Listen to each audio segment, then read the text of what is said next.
सारी वीडियो अगर आप लोग देख रहे होगे तो यूट्यूब पर मैं सिर्फ इस वजह से डाल रही हूँ कि कई बार क्या होता है ना, पेशेंट को तो सामने काउंसल करने में बहुत लंबा टाइम भी लगता है, बहुत सारी बातें समझ में भी नहीं आती है।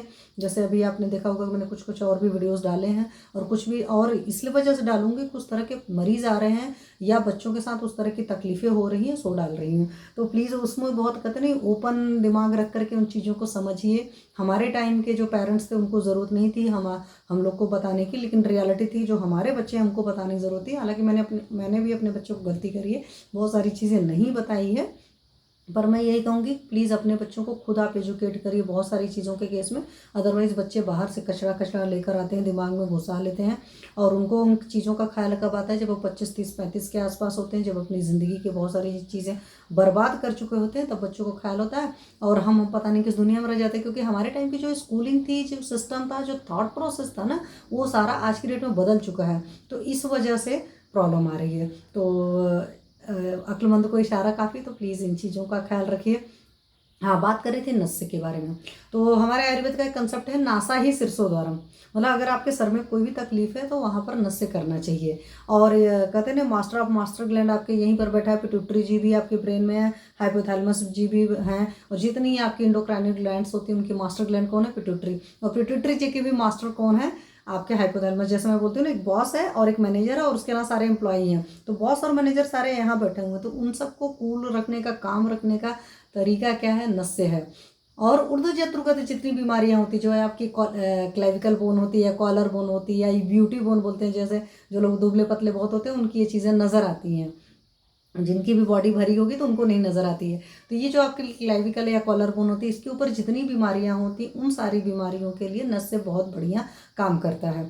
उसके अलावा हमारी बॉडी में कोई और आर्गन है जहाँ पर, क्योंकि नासा जो होती है, हमारी जो नाक होती है ना, ये गंध को, स्मेल को ही पता चलता है ना, गंध गुण। तो गंध गुण अकॉर्डिंग टू महाभूत अगर आप सोचोगे, हमारे आयुर्वेद के हिसाब से पृथ्वी का गुण है। तो जो भी ऑर्गन्स ऐसे होंगे जहाँ पर पृथ्वी की बहुलता होगी, जैसे हमारा यूट्रस है, तो वहाँ पर नस्य से बहुत फायदा होगा। इसलिए गायनी की कोई डिसीज होती है, इनफर्टिलिटी की प्रॉब्लम होती है, या लेडीज इशू जितने होते हैं, वहाँ पर नस्य से बहुत फायदा होता है। बट आप नस्य किस ऑयल से लेंगे, किस घृत से लेंगे, या किसी और चीज़ से लेंगे, जैसे अदरक सोरस का नस्य लेना है, या कोई प्रधमन नस्य लेना, कोई शोधन नस्य लेना, कोई शमन नस्य लेना। शोधन मतलब जो क्लीनिंग कर रहा है, शमन नस्य मतलब अंदर ही अंदर चीज़ों को सबसाइड कर रहा है। तो इस तरह की जो भी नस्य हैं वो आपका डॉक्टर आपको बताएगा, या आपको चिकित्सक बताएगा। अपने चिकित्सक के, अपने वैद्य के मतलब पूछ करके ही लेना है। लेकिन मैं आज नस्य के बारे में बता रही हूँ। नासा ही शीर्षोद्वारम, मतलब जो सर का ये द्वार है, यहाँ पर तो कहीं पर देखो ना कुछ दिखाई नहीं देता है, लेकिन इसके थ्रू यहाँ पर एक रास्ता बना हुआ है। यहाँ पर कीवी फ्रॉम पैलेट है। जब मैं पेशेंट को देती हूँ तो पेशेंट बोलते हैं कि हाँ, यहाँ से जाते हुए मुझे फील हो रहा है।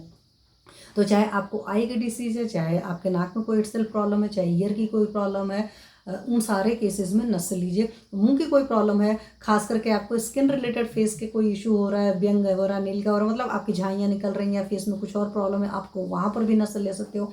अगर आपको नींद की प्रॉब्लम है तो आपको नस से बहुत अच्छा काम करता है। हेयर फॉल हो रहा है, ग्रेइंग ऑफ हेयर हो रहा है, मतलब आप ये समझो कि ये नस से बहुत सारे जगह पर, या मेजॉरिटी डिसीज़ में आप नस ले सकते हो। सिर्फ प्रेगनेंसी में नशे का निषेध होता है, और हो सकता है कुछ और छोटी छोटी चीज़ें हों, हो सकता है कोई पर्टिकुलर प्रॉब्लम आए, अदरवाइज नस से हमेशा लिया जाता है। लेकिन नस से किस ऑयल से लेना है, कैसे लेना है, आपका डॉक्टर प्रिस्क्राइब करेगा। प्रॉपर एक तरीका होता है कि प्रॉपर स्नेहन शोधन के बाद नस से दिया जाता है, और स्नेहन शोधन के बाद करके जब नस से दिया जाता है, फिर नस के बाद भी आफ्टर कर्म होता है, क्योंकि ये हमारे प्रॉपर पंचकर्म के तरीके में आता है।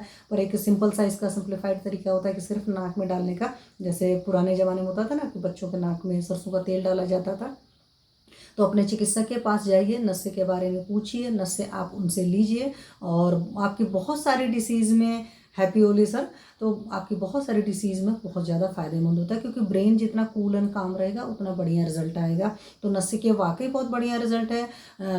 जो नज़ल क्रस्ट वगैरह कुछ लोग के बनते हैं, कुछ और प्रॉब्लम होती है, आइज़ की प्रॉब्लम में आपको बहुत बढ़िया रिजल्ट आएगा, ईयर की प्रॉब्लम में बहुत बढ़िया रिजल्ट आएगा, क्लेविकल के ऊपर की जितनी बीमारियाँ उन सब में, कॉलर बोन के ऊपर बहुत बढ़िया रिजल्ट आएगा। तो नस्य को आप ले सकते हैं। नस्य को हमारे यहाँ, जैसे हमारे अरविंद पाठक सर करते हैं, नस्य क्षीरबला 101 आवर्ती तेल से लीजिए।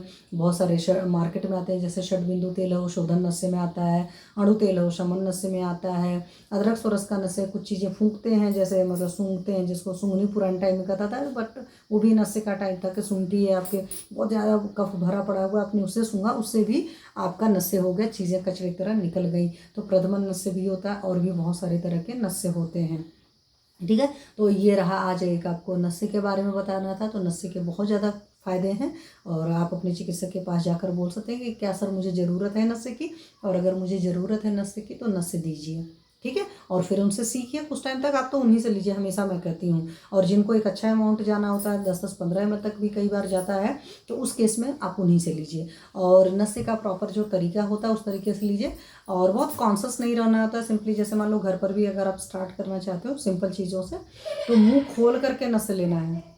तो उसमें केस में क्या होता है, मुंह में आता नहीं है, नाक से सांस नहीं लेना है। जिस वक्त आप नस ले रहे हैं मुंह से सांस लेना। तो कुछ चीज़ें होती हैं, वो सारा चीज़ें आपको आपका चिकित्सक बताएगा। तो नस से बहुत अच्छी सी चीज़ है और एक तरीके से लोकल थेरेपी है, लेकिन उस लोकल थेरेपी का सिस्टेमिक इफेक्ट आता है।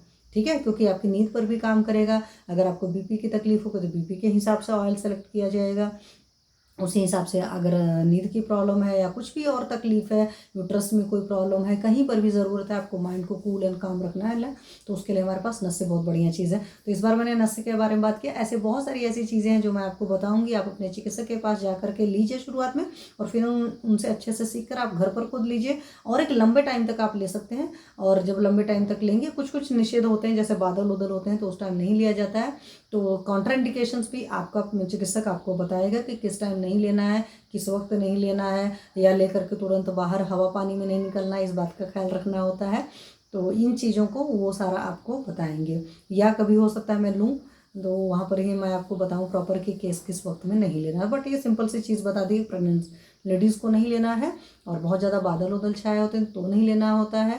और कौन सा नस्से लेना है, कभी जब शोधन नस्से लेने की ज़रूरत है तो उस वक्त हमने शमन नस्से ले लिया तो भी परेशानी है, या शमन नस्से लेना है तो शोधन नस्से ले लिया तो भी परेशानी है। तो जो आपका सिलेक्शन ऑफ ऑयल है वो आपका डॉक्टर करेगा, आपका चिकित्सक करेगा। तो अपने चिकित्सक के ऊपर इन चीज़ों को छोड़िए। ठीक है, हर चीज़ में मास्टर अपने आप से नहीं बनना है, बस समझ लिया। तो मैंने जैसे एक बार आपको बताया था कि पादप बैंक के बारे में बताया था, एक बार मैंने बताया था कि आपको मात्रावस्थी के बारे में बताया था। आज तो मैंने पादप बैंक का एक एक्सपीरियंस शेयर किया, क्यों किया, क्योंकि बहुत बढ़िया रिजल्ट आया था। और वैसे ही मैंने आज आपको नस्से के बारे में बताया, तो नस्से लीजिए। ठीक है, और फिर अभी मैं आपसे बात करने वाली थी नींद के उपाय के बारे में। तो नींद लाने के हमारे सिस्टम में बहुत बढ़िया बढ़िया उपाय दे रखे हैं। नींद की क्यों बात कर रही हूँ, क्योंकि देखो आहार, निद्रा और ब्रह्मचर्य होता है। जिन लोग को भी बीपी की प्रॉब्लम है, आपने देखा होगा कि वो सारे लोग कंप्लेन करते हैं, उनको अच्छी नींद नहीं आती है। या इंसान को जब स्ट्रेस बहुत ज़्यादा होता है तो नींद नहीं आती, इंसान के दिल पर कोई बोझ होता है तो नींद नहीं आती है, या आपका दिमाग अगर काम में अटका होता है, डिज़ायर में बहुत ज़्यादा अटका होता है, तो भी नींद नहीं आती। तो ऑब्वियस सी बात है कि डिज़ायर वगैरह से अपने ध्यान को अगर हटाएंगे। अगर आप बहुत ज़्यादा खाना खाकर किसी दिन सोते हैं, मतलब कि कहते हैं बहुत ज़्यादा खाना खा लिया है तो सांस ही सही से नहीं आ रही, तो उस केस में भी नींद अच्छी नहीं आती है। तो एक सफिशिएंट अमाउंट का खाना खा करके सोइए, तो उससे भी आपको नींद बहुत अच्छी आएगी। ठीक है, तो इन सब सारी चीज़ों का ख्याल रखिए। और सोते वक्त आप दूध पी सकते हो, दूध से भी बहुत अच्छी नींद आती है। कुछ हमारे पास वाजीकरण औषधियाँ होती हैं, वो हम देते हैं रात को। कुछ हमारे पास में मेद टॉनिक होते हैं, हम उनको भी देते हैं आपको रात में लेने के लिए। लेकिन कभी भी आपको नींद की तकलीफ है तो आप अपने चिकित्सक के पास जाइए, और उसके साथ में ही ये रूट कॉज निकालिए कि क्या मैं किस वजह से चिंता के समान है, किस वजह से इतनी ज़्यादा चिंता में है। वो चिंता के जो कॉज को निवारण करेंगे तो नींद बहुत अच्छी आएगी। और नींद एक अच्छी आने का तरीका होता है हॉट फुट बात करना। तो हॉट फुट बात का एक तरीका होता है, उसका प्रॉपर मैं वीडियो बनाकर सोच रही डाल दूँ, क्योंकि ऐसे जब मैं समझाती हूँ कि पानी लेना, ऐसे करना, वैसे करना, तो लोग नहीं कर पाते। वो जो गलत तरीके से गर्म पानी में सिर्फ पैर डालकर करते हैं वो अलग चीज़ है। हॉट फुट बात नेचुरोपैथी का प्रॉपर साइंटिफिक तरीका है, उसके बहुत बढ़िया रिजल्ट हैं। हाई बीपी के केस में मतलब बीपी भी लोअर डाउन करता है, नींद बहुत अच्छी लाता है, पैरों का दर्द खत्म हो जाता है, और आपको बहुत बढ़िया नींद आती है। ठीक है, सर दर्द वगैरह की तकलीफ रहती है वहाँ पर भी आराम आता है। कंजेशन की तकलीफ होती है, सोचो अगर चेस्ट भरा भरा सा लग रहा है तो वहाँ पर भी बहुत बढ़िया रिजल्ट आता है। तो मैं देखती हूँ किसी दिन किसी पेशेंट का ही बनाकर भेजती हूँ। कई बार क्या होता है ना, पेशेंट नहीं राजी होते हैं कि उनका वीडियो बनाया जाए और लोग उनके बारे में जाएँ, और बीइंग अ फीमेल मैं अपना बना नहीं सकती हूँ, अच्छा नहीं लगता है, क्योंकि उसमें क्या होता है कि नी तक पैर फिर होता है। कोई बात नहीं, मैं छोटे से बच्चे का ही बना करके डाल दूँगी वीडियो, तो आप लोग देख लेना, उस चीज़ को समझ लेना, फिर उस हिसाब से लीजिएगा। अगेन लेकिन फिर भी मैं यही कहूँगी कि कभी भी कोई थेरेपी बहुत सिंपल सी भी लग रही है तो हम तब पर भी अपने चिकित्सक के पास जाइए, उनसे 2-4 थेरेपी लीजिए और 2-4 बार लेने के बाद ना आपको समझ में आ जाएगा। और रियलिटी ये है कि जब हम अपने पास देते हैं तो उसका प्रॉपर एक हार्ट फुट बाथ का इंस्ट्रूमेंट होता है, तो उसमें उस बर्तन में जब दिया जाता है तो उसके एक अलग रिजल्ट आते हैं। और हमेशा मैंने कहा है डॉक्टर का ऑरा जो होता है, चिकित्सक का ऑरा जो होता है, आपका थेरेपिस्ट जो कर रहा है उसकी भी एक अलग सी बात होती है। तो उन सारी चीज़ों का कंबाइंड इफेक्ट होकर के आता है। इसलिए खास करके मेरे साथ तो है कि जब मैं खुद करती हूँ कोई प्रोसीजर तो मुझे मेरे पेशेंट्स के रिजल्ट बहुत शानदार आते हैं। और मेरे साथ वैसे एक और ड्रॉबैक है कि जब मेरे पेशेंट जो मुझे फीस देते हैं टाइमली, मतलब खुद ही, तो उनके भी बहुत बढ़िया रिजल्ट आते हैं। अब इसको अदरवाइज़ आप लोग नहीं लेना, बट वो हो सकता है मेरी कुंडली का कुछ कॉम्बो है, तो उस वजह से भी होता है। कई बार कुछ चीज़ें फ्री की बहुत फ़ायदा करती हैं कुछ लोग को, बट मेरे साथ पता नहीं क्या है। जो ऐसे तो मैं लोगों को देखो, जो लोग नहीं अफोर्ड कर सकते उनसे मैं सच में फ़ीस नहीं लेती हूँ, ठीक है। अगर कोई लेबर क्लास रहती तो मैं फ़ीस नहीं लेती हूँ, बट लेबर क्लास में भी मैंने कई बार देखा। एक बार मेरे यहाँ ऑफिस में कोई काम हो रहा था, तो एक बच्चा था, मतलब कम एज के थे, 20-25 साल का ही रहा होगा, तो उसकी वाइफ प्रेग्नेंट थी। तो आया, मुझसे कुछ पूछा, मैंने बताया, तो मुझे फ़ीस नहीं लेना था, पर भी तब पर भी उस बच्चे ने 50 रुपये दिया, तो मैंने खुशी खुशी चलो ले लिया था। हालांकि मैं आपको बता रही हूँ कि उस वक्त मुझे बहुत बढ़िया रिजल्ट मिलते हैं जब चीज़ें होती। तो आप लोग को हमेशा बोला है कि कार्मिक अकाउंट होता है, तो अगर आपकी पॉकेट अलाउ करती है तो दीजिए फीस, अपने चिकित्सक को जरूर दीजिए। आखिर आप इमरजेंसी में जाकर दवा का पैसे खर्च होते हैं, एलोपैथी में आप बहुत देते हैं, लेकिन कई बार आपके नॉन चिकित्सक जो होते हैं, खासकर आयुर्वेद के चिकित्सक, तो आप फीस नहीं देना चाहते। इस तरह के काम मत करिए, ठीक है। इस तरह की कभी कंजूसी नहीं करना चाहिए। जैसे मैंने आप लोग को एक बार और बताया हुआ था कि जो लोग फीस 1 से 2 बार भी पूछते हैं, जैसे उनको कब्ज की कोई तकलीफ रहती है तो सॉल्व नहीं होती, उनको गायनी के खासकर